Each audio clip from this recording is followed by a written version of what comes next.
안녕하세요. 작년 말부터 남자친구와 결혼 이야기가 오가기 시작했고, 한참 결혼 준비 중인 올해 29살 여자입니다. 대학 졸업 후 직장 생활을 하다가 3년 전부터 프리랜서로 전향의 일을 하고 있어요. 처음에는 이런저런 시행착오에 내가 옳은 결정을 내린 건가 자신을 의심하던 때도 있었지만, 지금은 다행히 어느 정도 자리가 잡혔네요. 이 일도 3년째 하고 있다 보니 고객이라 부를 만한 사람들도 생겼어요. 고정 수입이라 부를 만한 정도는 아니지만 그래도 매달 어느 정도는 안정적으로 들어오는 수입도 생기게 되었죠. 직업 특성상 수입이 들쑥날쑥한 편이긴 하지만 벌이가 나쁘냐고 물으신다면 그렇지만도 않다고 대답할 수 있습니다. 다 제가 하기 나름이라 생각하거든요. 아무리 회사가 안정적이라고들 하지만 요즘 같은 불경기에 평생 직장이 어디 있겠나요? 당장 제가 다니던 회사에서 알고 지내던 사람들도 요즘 회사 실적이 안 좋아서 정리해고당하면 어떡하냐고 벌벌 떨고 있는데, 자칫하다간 생각지도 못한 나이에 직장을 잃을 수도 있는 요즘 시대에 차라리 지금부터라도 고객들과 끈끈한 신뢰관계를 쌓고 있는 제가 더 나은가 싶을 때도 있고, 회사 뛰쳐나와 창업한 게 후회가 되지도 않아요. 고정 수입은 150 정도로 얼마 되지는 않는 편입니다. 하지만 제가 일욕심 좀 부리면 벌이가 좀 되는 편이죠. 안 그래도 결혼 이야기 나오고 나서 결혼 비용이나 좀 더 모아볼까 싶어 지지난달에 조금 열심히 했더니 한 500 정도 벌었더라고요. 도와주는 사람 하나 없으니 몸이 고되긴 하지만 벌면 또 엄청 버는구나 싶기도 한 게 제 직업입니다. 남자친구도 딱히 회사를 다니고 하는 게 아니에요. 인터넷 방송을 하는데 그게 직업이라면 직업이라 볼 수 있겠죠. 처음엔 결혼할 생각으로 시작한 연애다 보니 몰랐는데 보니까 그쪽 방면에선 또 나름 인기가 있기는 한가 보더라고요.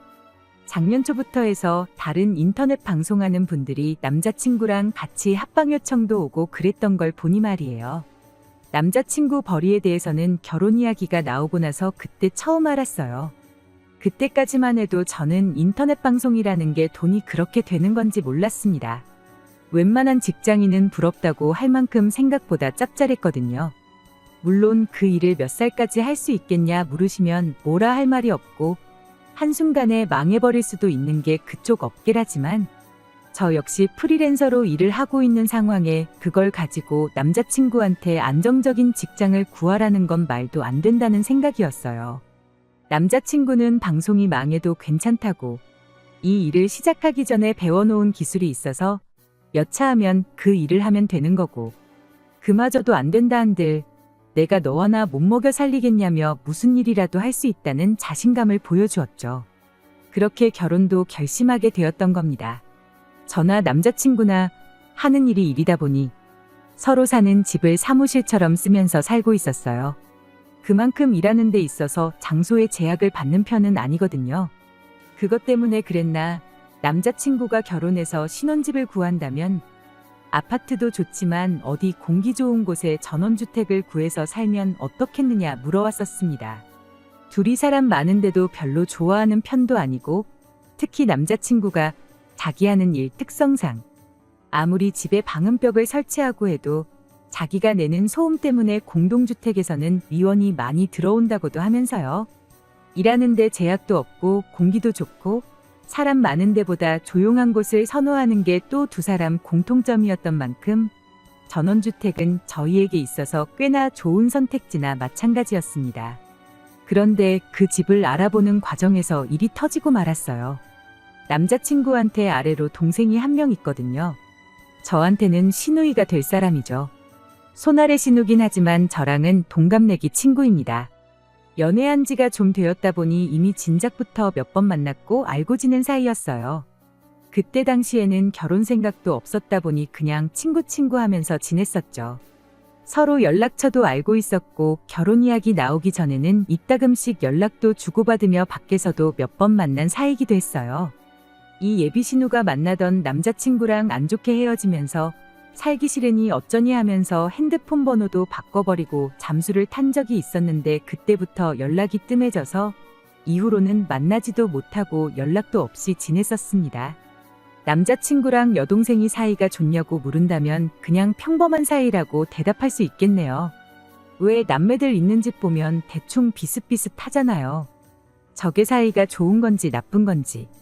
한참 때는 제가 있는 자리에서 서로 육두문자 섞어가면서 욕하는 꼴도 보고 그랬어요. 예비 신우가 사귀던 남자친구랑 헤어지고 중내사내 하면서 힘들어할 때는 남자친구가 지 혼자 열받아서 그 자식 내 눈에 띄면 아주 혼쭐을 내주겠다고 술 먹고 화내고 그랬었는데, 그런 거 보면 그냥 애틋했다가도 철천치 원수가 되는 그런 평범한 남매 사이구나 싶었습니다. 저도 위로 오빠가 있으니 그런 사이가 무슨 사이인지는 충분히 공감이 갔어요. 남매 있는 집은 다 똑같구나 싶었죠. 아무튼 이렇게 저희가 결혼 준비를 막 시작한 상황에 전혀 생각도 못한 소식을 듣게 되었습니다. 바로 저희 결혼하고 얼마 지나지 않아서 예비 신우도 결혼식을 올릴 수도 있다는 소리였어요. 그때 남자친구랑 헤어지고 나서 연락 없이 지냈다 보니 새로 연애를 시작했는지 그런 것도 전혀 모르는 상황이었는데, 알고 보니 제 남자친구랑 같이 인터넷 방송 합방하고 그랬다는 사람하고 만나고 있었던 겁니다. 그리고 그때 또 알게 된 사실이 하나 있는데, 그 사람이 남자친구랑 대학 시절부터 친하게 지냈던 사이였다는 사실이었습니다. 괜히 합방을 하고 그런 게 아니라 둘이 인연이 있다 보니 그렇게 같이 방송을 하고 그랬던 거죠. 그리고 그 예비 신우와 결혼한다는 그 남자는 사실 옛날부터 예비 신우한테 관심이 있었던 거고, 방송으로 재회를 하게 되면서 둘이 결혼 이야기까지 나온 그런 사이가 돼버린 겁니다. 거기까지야 사실 제가 신경 쓸 것도 없는 이야기였어요. 남자친구는 그저 친구랑 사돈지간이 된다는 게 신기하기도 하고 어떻게 보면 참 좋기도 하다고 하대요. 심지어 둘이 같은 일을 하고 있으니 더더욱이 말이에요. 저도 그게 뭐 문제나 되겠나 싶었는데 이렇게 사연을 보내는 지경까지 오게 돼버렸네요.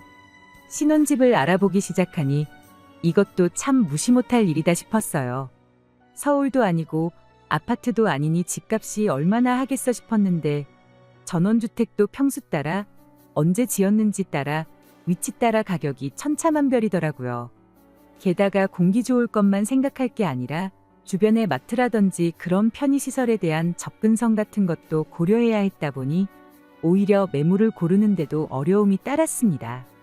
그래도 개중에 몇 개는 이 집 정도면 괜찮지 않나 싶은 집이 몇 개나 있었는데, 제 마음에 드는 집이면 집마다 남자친구는 별로라고 하면서 퇴짜를 놓기 시작했습니다.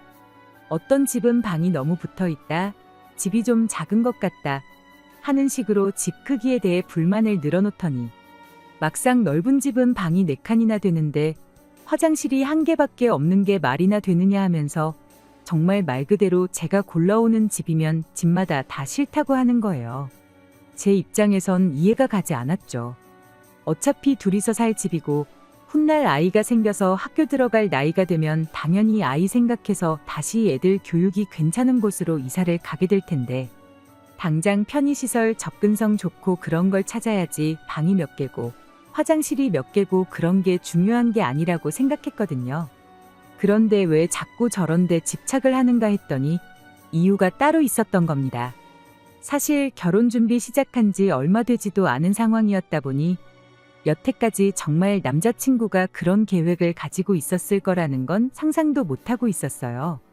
남자친구가 딱 좋은 집을 찾았다며 저한테 인터넷으로 링크 하나를 보내주대요. 사진상으로 보면 넓어 보이긴 했는데 평수 써져 있는 거 보면 그동안 제가 찾은 집이랑 별반 다를 것도 없었어요.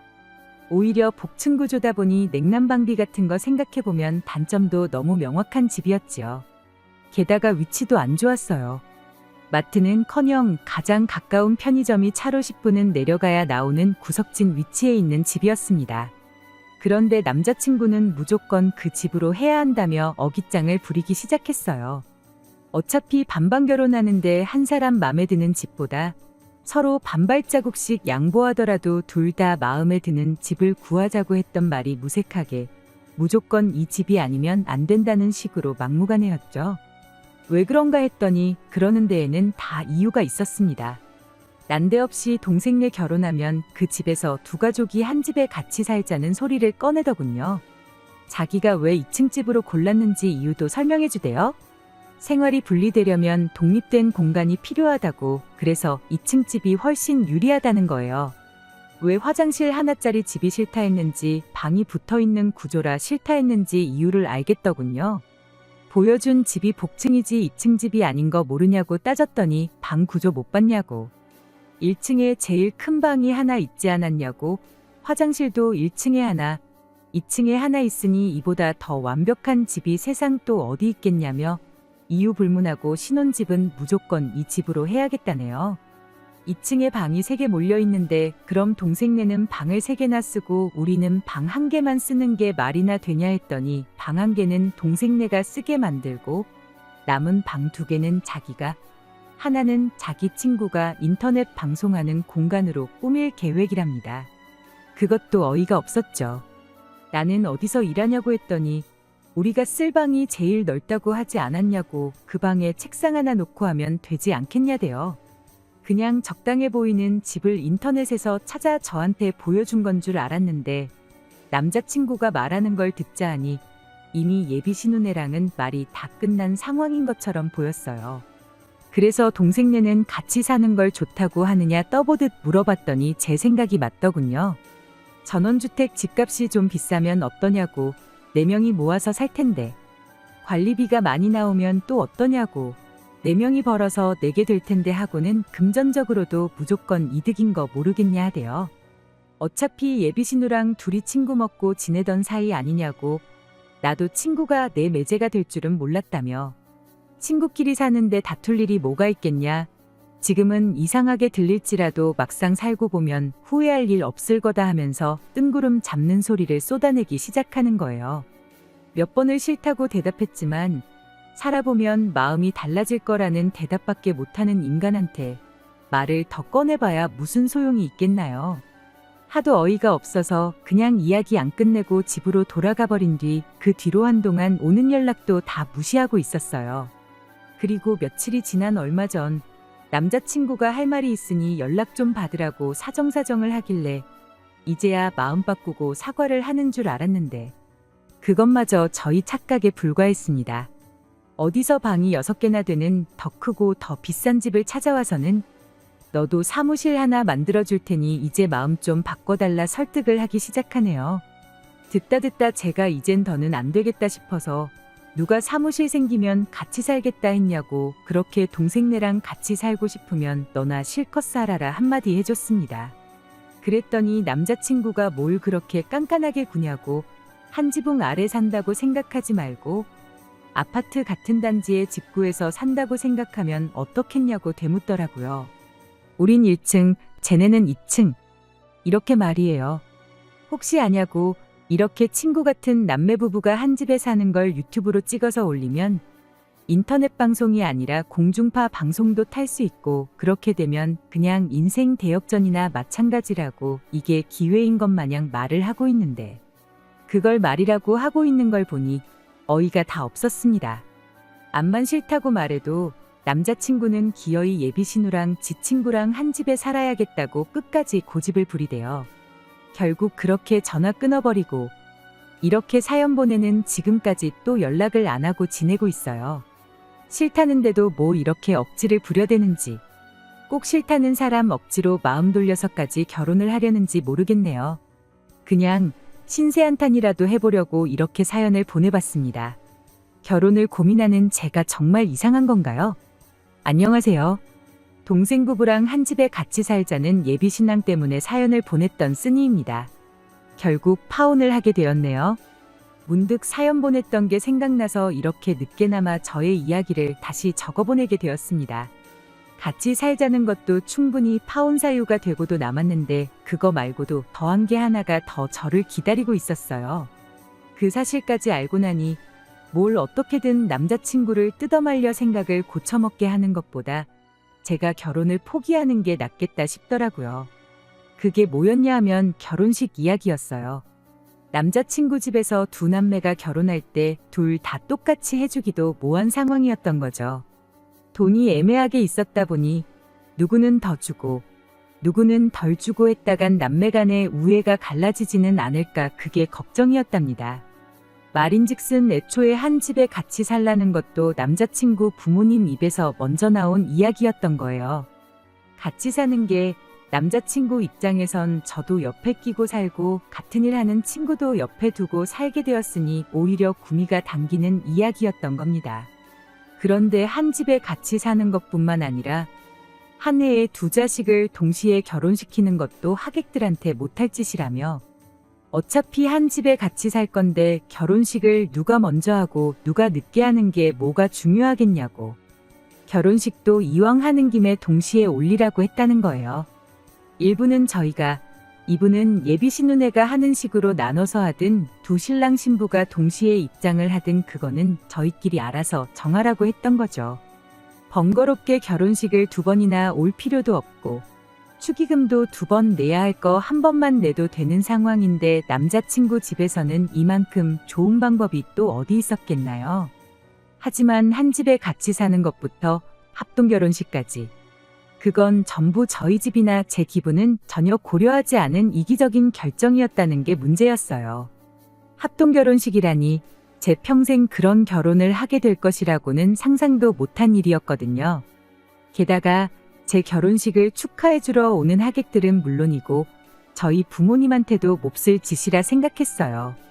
그 말을 들으니 더 이상 집 문제로 다툴 것도 없다 싶었고 그냥 파혼 말고는 답이 없다 싶어 남자친구한테 그냥 여기까지만 하고 말자고 했어요. 집에서 일하니까 이렇게 하는 게 아무 문제가 없다고 생각했는데 왜 그러냐며 이해가 안 된다는 식으로 끝까지 물고 늘어지길래 나는 그렇게 한 집에 다 같이 살고 싶지도 않고 합동결혼 생각도 없으니 원하는 대로 해줄 사람을 새로 찾으라 그렇게 한마디 해줬습니다. 그랬더니 남자친구가 알겠다며 생각보다 쉽게 포기를 하대요. 저도 이렇게 어이없게 파혼을 하게 될 줄은 몰랐죠. 2년 연애한 기간이 아깝고 허무하기는 했지만 한편으로는 차라리 깔끔하게 끝냈으니 잘 됐구나 싶었어요. 그런데 일주일도 안 지나서 남자친구한테 다시 연락이 오대요. 동생네는 예정대로 결혼을 할 예정이고 한 집에서 같이 살고 합동결혼식도 허락해줄 사람을 찾을 때까지 기다려주지 않겠다고 했답니다. 뭐 보나마나 부부끼리면 집안일도 나눠하고 그럴 줄 알았는데 남자친구만 덩그러니 혼자 딸려오면 그냥 신혼집의 방해꾼이나 마찬가지라 그랬구나 싶대요. 가장 친한 친구의 우애 좋은 남매라더니 정작 저렇게 팽당할 줄은 생각도 못했던 거 아니겠어요. 다시 연락한 이유도 합동결혼식이고 한 집에 같이 사는 것도 다 필요 없다고 그냥 우리 둘이 행복하게 지내자는 소리를 하려고였어요. 제가 말할 때 진작에 들었으면 참 좋았을 텐데 이제 와서 그러는 거 늦었다는 생각은 안 드냐고. 나는 마음도 다 정리했고 너 같은 놈하고 결혼해서 내 인생에 오점을 남길 뻔했는데 이렇게 끝난 게 참 잘된 일이라 생각한다고 일 없다고 말해주고 전화 끊어버렸네요. 지금 생각해보면 길게 두고 볼 것도 아닌 걸 가지고 너무 오래 고민을 했던 것 같아요. 그래도 마지막에 가서 남자친구 혼자만 낙동강 오리알이 돼버린 꼴을 보니 제 속 하나만큼은 정말 후련하네요.